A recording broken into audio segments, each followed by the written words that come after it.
स्वागत है एक बार फिर से आप सभी का आपके अपने channel Wasim pharma studies channel में।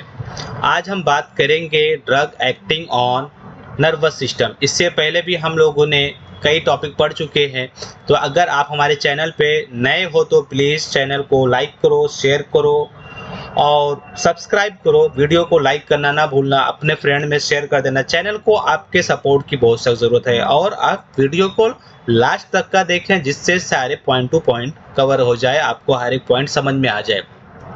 तो हम बात करते हैं सबसे पहले नर्वस सिस्टम का डेफिनेशन। नर्वस सिस्टम क्या होता है कि नर्वस सिस्टम क्या बताया गया है यहाँ पे, इसमें क्या होता है, टू मेजर पार्ट होते हैं।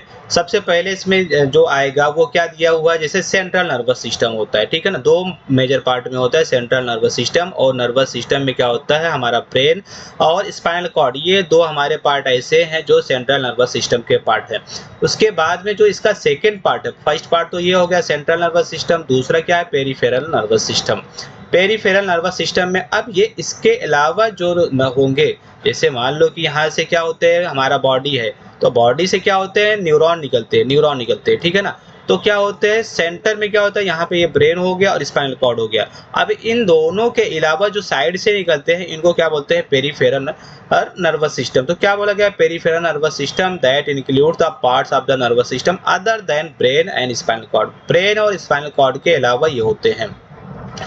तो अब यहाँ पे जो पेरिफेरल नर्वस सिस्टम है जिसको पीएनएस बोलते हैं, तो पीएनएस को भी दो पार्ट में डिवाइड किया गया है। इसका जो पहला पार्ट है वो क्या है, ऑटोनॉमिक नर्वस सिस्टम, और दूसरा क्या है, सोमैटिक नर्वस सिस्टम। ये दो नेम आप याद रखिएगा। इसके बाद में जो ऑटोनॉमिक नर्वस सिस्टम है इसके क्या रोल है, तो ऑटो, इसमें क्या वर्ड आ रहा है, ऑटो।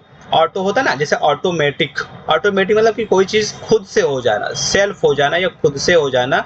तो उस मतलब कहने का मतलब ये कि हमारे कंट्रोल के बाहर है, कंट्रोल के हमारे क्या होते हैं, ये बाहर होते हैं। अब कंट्रोल के बाहर क्या है, ये देखो, रिस्पिरेशन, आप सांस को रोक सकते हो, नहीं रोक सकते हो।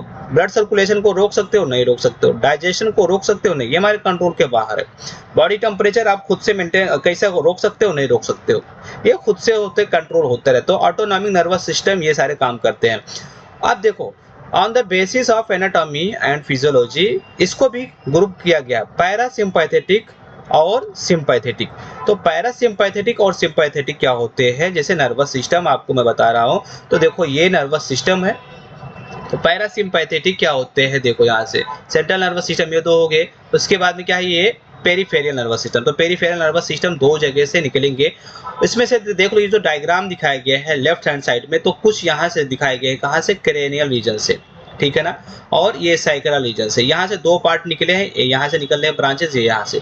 और बाकी का इसमें कहाँ से निकल रहे हैं, देखो यहाँ से थोरैसिक रीजन से बहुत सारा, इस बीच से बहुत सारे निकल रहे हैं ना यहाँ से, और लंबर रीजन से निकल रहे हैं, दो यहाँ से निकल रहे हैं, ठीक है ना।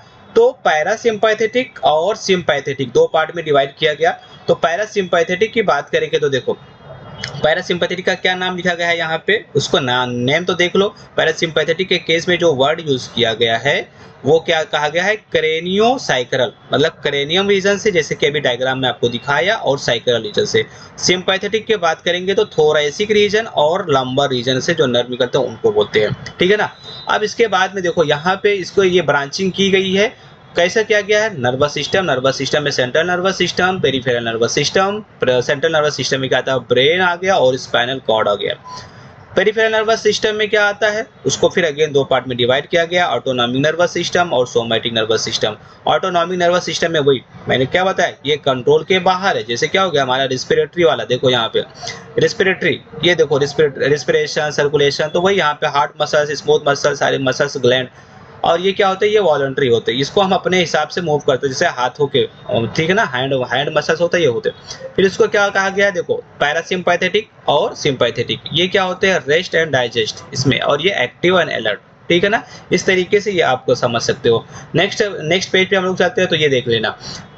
मतलब क्या होगा, सिम्पैथेटिक अगर कोई काम कर रहा है, जैसे क्या होता है, देखो प्यूपिल को क्या कर रहा है, ये डायलेट कर रहा है, ये क्या कर रहा है, प्यूपिल को, मतलब आंखों के अंदर क्या होती है, प्यूपिल होती है ब्लैक, तो उसको क्या किया, डायलेट किया। यहाँ पे देखना, आप ध्यान से देखो, यहाँ पे डायमीटर क्या है, ज्यादा है, इस केस में क्या है, कम है। ये क्या किया, हार्ट रेट को यहाँ पे क्या बता रहा है, इंक्रीज कर रहा है, और ये क्या कर रहा है, एयरवेज को आसान कर रहा है, डायलेट कर रहा है ब्रोंकिया। तो अगर ब्रोंकिया, जैसे ब्रोंकिया क्या होगी, ये डायलेट हो जाएगी तो यहाँ से ज़्यादा एयर पास होगी, ठीक है ना। मतलब ये कब होगा, सर्दी खांसी में। सर्दी खांसी में हमारी नाक क्या होती है, हमारी रिस्पिरेटरी सिस्टम जाम हो जाता है, ठीक है ना। तो ये क्या करता है, डायलेट करने का काम करता है। स्वेट ग्लैंड क्या करता है, स्टिमुलेट करता है, ठीक है ना। पसीना वगैरह ज़्यादा होता है इसकी वजह से जब ये एक्टिव रहते हैं।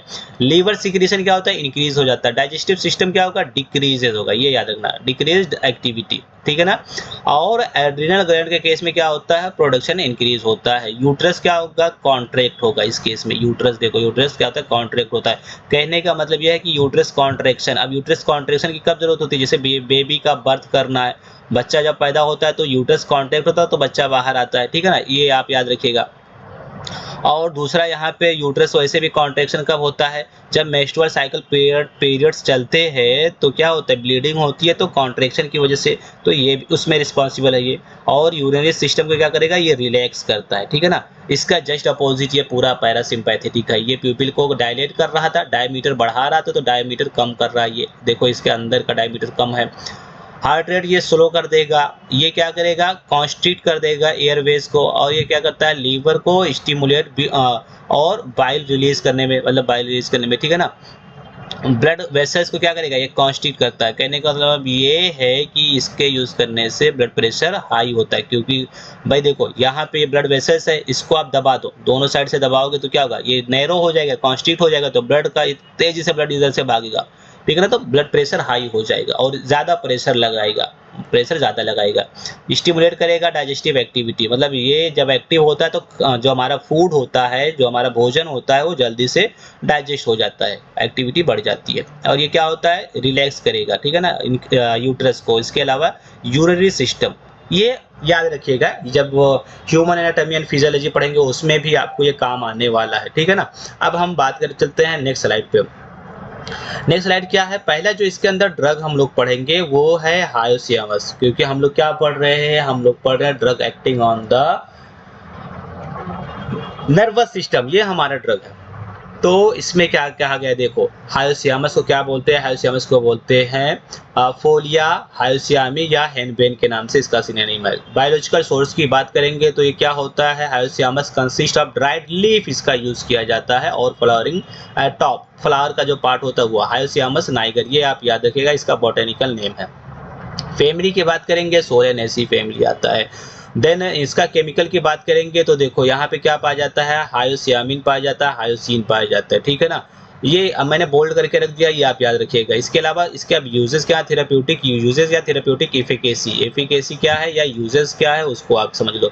तो ये कहाँ पे यूज होता है, ये क्या है, एंटी कोलिनर्जिक इफेक्ट देता है। अब एंटी कोलिनर्जिक इफेक्ट समझने के लिए आपको फिर से पुराने, मतलब देखो एक होता है पैरासिम्पैथेटिक, जो अभी हमने समझा ना, पैरासिम्पैथेटिक वाला पूरा आपने पढ़ा है, पैरासिम्पैथेटिक, तो पैरा वाला आपने पढ़ के रखे हो।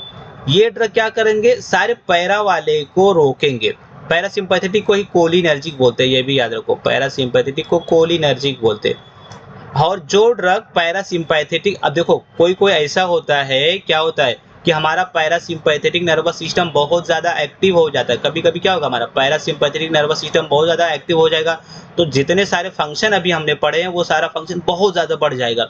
तो उसके लिए हमको क्या यूज़ करना पड़ता है, इसका ब्लॉकिंग, पैरासिम्पैथेटिक ड्रग को, इसके फंक्शन को ब्लॉक करने के लिए ड्रग, तो उसको बोलते हैं एंटी कोलिनर्जिक, वैसी को तो बोलेंगे, मतलब कोलिनर्जिक का ब्लॉकिंग। तो ये क्या कह रहा है, हायोसियामस कैसा है, ये एंटी कोलिनर्जिक है, बट है लेकिन वीक टाइप का है, वीक टाइप का है, याद रखना ये। देन जैसे इसमें अब ये कहाँ पे यूज होगा, मिड रियास्टिक मीन्स कि डायलेशन, प्यूपिल क्या हो रहा था, डायलेट, मतलब डायलेट, ठीक है ना, उसके लिए। और इसके बाद में हम बात करेंगे एंटीसियालॉग। एंटीसियालॉग मीन्स क्या होता है कि सलाइवा जब ज्यादा सिक्रीट होता है, सलाइवा प्रोडक्शन बढ़ जाता है, ठीक है ना, उसको सियालॉग बोलते हैं। एंटीसियालॉग जो सलाइवा सिक्रेशन को रोके, यहाँ पे मैंने लिख दिया है। देन क्या दिया है यहाँ पे, एंटी स्पाज्मोडिक, जो स्पाज्म होती है स्टमक में, जो मसल्स एक दूसरे के क्रैम्प आता है, मसल्स का क्रैम्प कहाँ पे, स्टमक में, तो क्या होता है, अच्छा वो मतलब यहाँ पे तो किसकी बात कर रहा है, स्टमक की बात नहीं कर रहा है, यहाँ पे यूरिनरी ट्रैक की बात कर रहा है, जो हमारे पेशाब की ट्रैक है, यूरिन की ट्रैक है, तो उसमें अगर आता है तो प्रॉब्लम आती है, तो उसके लिए इसको यूज कर सकते हो। तो ये क्या हो गया हमारा हायोसियामस के बारे में हो गया। और ये राइट साइड में आपको क्या दिख रहा है, प्लांट दिख रहा है, ठीक है ना, इसका यूज़ किया जाता है, इसके लीफ को यूज़ किया जाता है और फ्लावर, ठीक है ना, यहाँ पे फ्लावर और लीफ, ये बात आप याद रखिएगा। देन बढ़ते हैं नेक्स्ट ड्रग की ओर और वो है हमारा बेलाडोना। बेलाडोना है, बेलाडोना को क्या बोलते हैं, belladonna leaf, belladonna herb and deadly nightshade leaf बोलते हैं। देखो ये भी इसका आपको दिखाऊंगा तो आपको समझ में आ जाएगा कि बेलाडोना क्या है। Belladonna consist of leaf and other local part of Atropa belladonna. Atropa belladonna का इसका क्या किया जाता है, लीफ को ज़्यादातर यूज़ किया जाता है और दूसरे भी पार्ट बट लीफ ज़्यादातर यूज़ करते हैं। प्लांट का नाम है एट्रोपा बेलाडोना। फैमिली बात करेंगे सोलानेसी फैमिली, याद रखिएगा। इसके बाद में केमिकल बात करेंगे तो हायोसियामिन होता है और थोड़ा बहुत क्या होता है यहाँ पे एल्कलॉइड होता है एंड रेस्ट थोड़ा बहुत एट्रोपिन होता है। कुछ वोलाटाइल बेसेस भी होते हैं जैसे पायरिडीन होता है एंड मिथाइल पायरोलिडोन भी होता है। अब यहाँ पे बात करेंगे थेरेप्यूटिक एफिकेसी की, तो ये भी एंटी कोलिनर्जिक इफेक्ट देता है, एंटी कोलिनर्जिक इफेक्ट, ठीक है ना। तो क्या होता है, ये भी मिड्रियाटिक में, ये भी एंटी स्पाज्मोडिक में और ये भी एंटी सियालॉग एंटी सलाइवा में। देखो ये है एट्रोपा बेलाडोना, ठीक है ना। तो इसका लीफ और अदर पार्ट भी आपने कभी ना कभी बचपन में देखा होगा, ये सारे ऐसे उगे रहते हैं, ठीक है ना। ये हम लोग क्या बोलते हैं, अनवांटेड प्लांट ऐसा बोलते थे, खेलते थे इसके साथ। तो ये वो है बेलाडोना, एट्रोपा बेलाडोना। देन हमारा बात करेंगे, नेक्स्ट बात करेंगे ये इफेड्रा। इफेड्रा को ऑलरेडी हम लोग पढ़ चुके हैं फार्माकोग्नोसी के हिस्ट्री में। जब हिस्ट्री पढ़ रहे थे तो चाइना में क्या होता, चाइना वालों ने सबसे पहले इफेड्रा के बारे में स्टडी किया था और उसका नाम उन्होंने क्या दिया था, माहुआंग बोलते थे। देखो ये चाइनीज़ का भाषा है, हमारी यहाँ की भाषा नहीं, हिंदी भाषा नहीं है, माहुआंग है, ये चाइनीज़ की भाषा है, ठीक है ना। तो उसके बाद में बायोलॉजिकल सोर्स की बात करेंगे तो इफेड्रा का जो नाम है वो क्या है, इफेड्रा जिरार्डियाना। क्या होता है उसको, इफेड्रा जिरार्डियाना, ये बात आप याद रखिएगा, इफेड्रा जिरार्डियाना। देन हम बात करेंगे इसकी फैमिली नीटेसी, यहाँ पे जी साइलेंट है, याद करिएगा, नीटेसी या इफेड्रेसी होता है। और केमिकल कंस्टिट्यूएंट की बात करेंगे तो क्या होता है, इफेड्रीन पाया जाता है। इफेड्रीन मेजर यही पार्ट होता है, कुछ और भी होते हैं थोड़े बहुत, वो क्या होता है, सीडो इफेड्रीन होता है, नॉर एपिनेफ्रिन होता है, डाइमिथाइल इफेड्रीन होता है, ठीक है ना, और नॉर एफेड्रीन डाइमिथाइल एफेड्रीन होता है। इसके बाद में इसके थेरेप्यूटिक एफिकेसी या यूजेस की बात करेंगे, ये सिम्पैथोमिमेटिक है। अब यहाँ पे एक वर्ड आया है मिमेटिक। मिमेटिक मीन्स होता है मिमिक्री करना, ठीक है ना। मिमिक्री होती है ना, जैसे कि बहुत सारे आपने देखा होगा यूट्यूबर को जो टीवी शो चलाते हैं, सुनील ग्रोवर और बहुत सारे ऐसे होते हैं जो मिमिक्री करते हैं अमिताभ बच्चन की और तमाम एक्टर्स की करते हैं। तो ऐसे ये क्या करेगा, सिम्पैथेटिक नर्वस सिस्टम। अब सिम्पैथेटिक अभी आपने पूरा पढ़ के रखे हो, सिम्पैथेटिक और पैरासिम्पैथेटिक का पढ़ के रखे हो। तो सिम्पैथेटिक वाले बहुत सारे फंक्शन थे, पैरासिम्पैथेटिक के बहुत सारे फंक्शन थे। ये ड्रग क्या करेंगे, सिम्पैथेटिक का, मान लो कि सिम्पैथेटिक नर्वस सिस्टम के आपने पढ़े हो 10 फंक्शन पढ़े हो, वो फंक्शन काम नहीं कर रहे, तो ये ड्रग उसकी मिमिक्री करेंगे, मतलब वो नहीं कर पा रहे तो हम करेंगे उसकी जगह पे वो काम, ठीक है ना, उसका कॉपी करेंगे। मिमिक्री मतलब कॉपी करना, उसके जैसा करना, याद रखना। ये क्या होते हैं, ब्रोंको डायलेटर, मतलब कि अब क्या करेंगे, ये ब्रोंकिया को हमारे डायलेट करेंगे, ठीक है ना। It has a bronchodilator, CNS को हमारे एक्टिव कर देंगे, स्टिमुलेट कर देंगे। उसके बाद हम बात करेंगे also it is a cardiac stimulate, हमारे हार्ट मसल्स को स्टिमुलेट करेगा और ब्लड वेसल्स को क्या करेगा, ये कॉन्स्ट्रिक्ट कर देगा, ठीक है ना। जाकर के वो सिंपैथेटिक और पैरासिम्पैथेटिक इसीलिए याद कर लेना। और देखो ये इफेड्रा का प्लांट है, ये क्या है, इफेड्रा का प्लांट है, आप याद रखिएगा। देखो छोटे छोटे होते हैं ऐसे, ये छोटे छोटे ऐसे होते ही हैं। ये आपको लैब में कभी प्रैक्टिकल वगैरह करवाया जाएगा तो ऐसे रखा रहेगा। ये ब्लैक, ये ड्राई हो जाता है ना तो ब्लैक हो जाता है, तो याद रखिएगा कि ये थोड़ा ब्राउन या ब्लैक आपको दिखेगा। इसमें तो ग्रीन दिखाया गया है। वो छोटे छोटे से पार्ट होते हैं, जैसे वो टूथ पिन होती है ना, दांतों को क्लीन करने के लिए, तो ऐसे छोटे छोटे रखे रहेंगे टेबल पे। तो ये हो गया। देन हम बात करेंगे नेक्स्ट जो हमारा प्लांट आता है वो ओपियम आता है। ओपियम को क्या बोलते हैं, गम ओपियम के नाम से इसको जानते हैं। और ये क्या है, opium is air dried latex obtain from the by the incision capsule of papaver सोमनिफेरम। ये कुछ नहीं, ये अफीम है। ये क्या है, अफीम, जो आप पढ़ के रखते हो अफीम, ये अफीम हुई है। तो अफीम को ही पापावर सोमनिफेरम बोलते हैं और इसको पॉपी प्लांट के नाम से भी जानते हैं। पापा, इसका फैमिली की बात करेंगे, इसके पापावेरिन है। केमिकल, इसके अंदर जो केमिकल पाया जाता है वो ज़्यादातर एल्केलॉइड होते हैं। और जो एल्कोलाइड है वो कौन कौन से हैं, अभी इसको ग्रुपिंग कर दिया गया है, जिसका इसका फर्स्ट ग्रुप है फिनेंथ्रीन एल्कोलाइड और दूसरा है बेंजाइल आइसोक्विनोलिन एल्कोलाइड। तो अब फेनेंथ्रीन वाले में मॉर्फिन, कोडीन, थेबाइन और इसके बाद में बेंजाइल आइसोक्विनोलिन में पापाविरिन, नॉर्सिन एंड नॉरस्केपिन। ऑलरेडी इसको आपने केमिस्ट्री के अंदर पढ़ के रखे हो, केमिस्ट्री में NSAID मतलब वो एनाल्जेसिक्स वाले टॉपिक में आपने पढ़ के रखे हो, ठीक है ना इसको। देन इसके थेरेप्यूटिक एफिकेसी के बारे में बात करेंगे तो क्या होता है इसका टिंचर। टिंचर मीन्स होता है कि कॉम्बिनेशन या मिक्सिंग या मिलावट, ठीक है ना, मिलावट कर देना, अडल्ट्रेशन कर देना। तो इसका थोड़ा पार्ट ले करके ओपियम का इसको डायरिया के कंट्रोल में, लूज मोशन में इसको यूज़ करते हैं और इसको आइसोलेट करते हैं। इसका यूज़ करते हैं एल्कोलाइड ऑब्टेन करने के लिए। इसके अंदर बहुत सारे एल्कोलाइड है, देखो ऊपर आपने पढ़ा कि 30 होते हैं, 30 एल्कोलाइड होते हैं। तो इसको यहाँ से अगर कुछ एल्कोलाइड की ज़रूरत पड़ती है तो उसको आइसोलेट करने में हेल्प करता है, यहाँ से निकाल लेते हैं।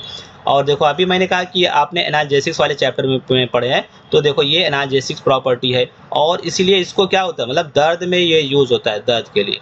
तो इसीलिए इसको ऑपरेशन के टाइम पे प्री एनेस्थेटिक, एनेस्थेसिया मीन्स क्या होता है, सुन करना, एनेस्थेसिया मीन्स क्या होता है, सुन करना। तो सुन करने से पहले, बॉडी को सुन करने से पहले दिया जाता है प्री एनेस्थेटिक, ताकि ऑपरेशन के टाइम पे क्या हो जाए, दर्द ना हो, प्री एनेस्थेटिक मेडिकेशन दिया जाता है। ये देखो इसका क्या है, ये डायग्राम दिखाया गया है ओपियम का, ठीक है ना। ये यहाँ से मिल्क देखो, इस पे क्या करती है, इस पे कट लगाया जाता है, कट लगाते हैं तो इसका मिल्क क्या होता है, बाहर आता है, ठीक है ना। ये हमने कवर कर लिया। उसके बाद में और भी इसमें देखते हैं, नेक्स्ट हमारा जो होने वाला है वो टी लीफ। टी लीफ को क्या बोलते हैं, ये वही है चाय, जिसको चाय पत्ती बोलते हैं ना, चाय वही है टी लीफ। तो टी लीफ का क्या है सिनोनिम देख लो, कैमेलिया थिया बोलते हैं इसको।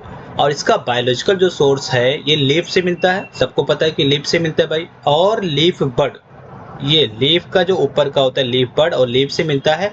इसका बॉटेनिकल नेम है थिया साइनेंसिस, याद रखना ये यही आपको याद रखना है। देन बात करेंगे इसकी फैमिली है थिएसी फैमिली, थिएसी, ठीक है ना, इसी से मिलता जुलता है थिएसी।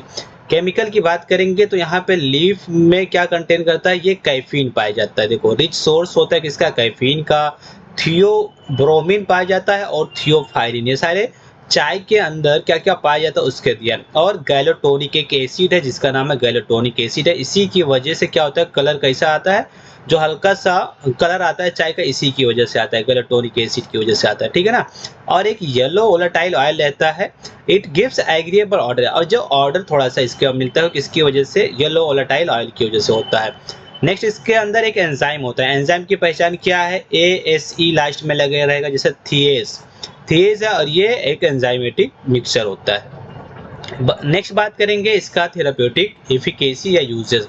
तो CNS को देखो, इसको चाय पीने के बाद क्या होता है, हमारा ब्रेन क्या होता है, माइंड एक्टिव हो जाता है, स्टिमुलेट हो जाता है। बीवरेजेस, एल्कोहल के उसमें यूज़ किया जाता है बीवरेजेस रेडी करने में। और डायूरेटिक, चाय पीने से क्या होता है, यूरिन ज़्यादा जाना पड़ता है, वॉशरूम ज़्यादा जाना पड़ता है, यूरिन का आउटपुट बढ़ जाता है।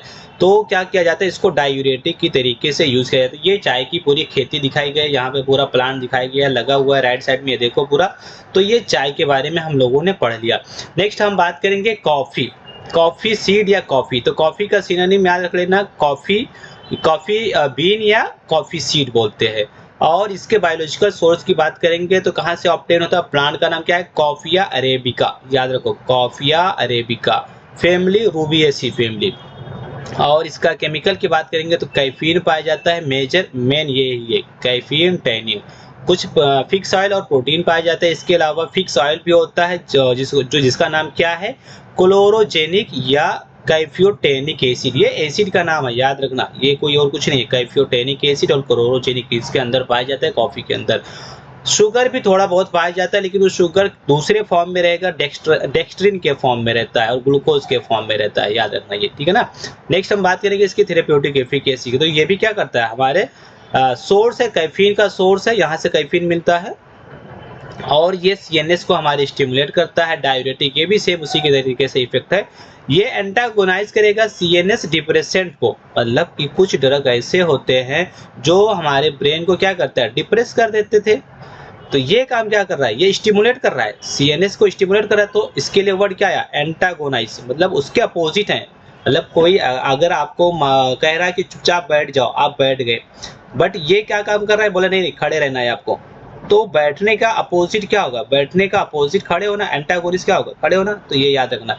ये देखो कॉफी का ये पूरा आपको दिखाया गया, सीट दिखाया गया, ये पूरा डायग्राम। नेक्स्ट बात करेंगे, लास्ट आज का हमारा टॉपिक है वो है कोका।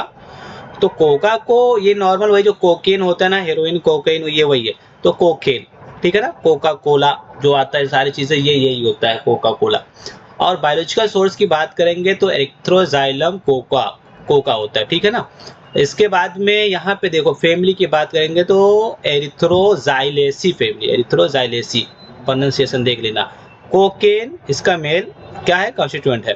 और जावा कोकेन के अंदर हाई परसेंटेज में क्या होता है, एल्कोलाइड होता है, बट थोड़ा बहुत कोकेन भी पाया जाता है। जावा की बात कर रहा है, थोड़ा सा जावा वाला थोड़ा अलग। और थेरेप्यूटिक यूजेस की बात करेंगे यहाँ पे तो क्या कर रहा है, ये भी कोका पाया जाता है और कोकेन इसके अंदर पाया जाएगा। ये क्या काम करता है, सीएनएस को हमारी क्या करता है, स्टिमुलेट करता है, ये भी हमारे ब्रेन को एक्टिव करता है। और ये च्यूड चबाया जाता है टू रिलीव हंगर, भूख को भी कम करता है, ठीक है ना। एंड फटीग, हंगर और भूख को भी क्या करता है, कम करता है, ये बात याद रखना। नेक्स्ट यहाँ पे एपिलेप्सी के ट्रीटमेंट में, एपिलेप्सी क्या होती है, सीजन या अकड़ी आती है ना, अकड़ी, जिसको अकड़ी बोलते हैं, मिर्गी बोलते हैं, बहुत सारे, जिसमें चप्पल तो पता नहीं क्या क्या प्याज कादा वगैरह सुंघाए जाते हैं, ये वो। और ये it is also use as a local aesthetic, local anaesthesia में भी इसको यूज करते हैं। ये इसका दिखाएगा है आपको इसका प्लांट, ठीक है ना।